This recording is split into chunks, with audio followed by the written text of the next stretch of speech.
भाइयों बहनों, अब तो दिवाली और धनतेरस भी आने वाला है। मैं देश के सभी नौजवानों से, सभी परिवारों को कहूंगा कि हमारे विश्वकर्मा साथियों से जो उत्पाद बनता है ना, हम उसी के खरीदें। हम मेड इन इंडिया खरीदें। हम खरीदे इतना ही नहीं, उस दुकान में जाकर के उस वस्तु के साथ जरा सेल्फी लें और वो सेल्फी लेकर के नमो ऐप पर अपलोड करें। पूरा देश देखेगा कि हिंदुस्तान के किस कोने में क्या बन रहा है और कितनी शानदार चीज बन रही है। मैं आपका मार्केटिंग करूंगा नमो ऐप पर। मैं आपकी बनाई हुई चीज दुनिया में बेचने के लिए मेहनत करूंगा, क्योंकि मेरे देश के लोगों की भलाई हो, यही मेरे जीवन का मकसद होता है।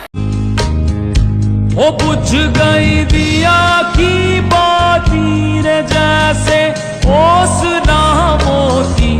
झोंका पवन का लग जाए, झपका पवन का लग जाए। काया धूल हो जासी, काया तेरी धूल हो जासी। वो बुझ गई दिया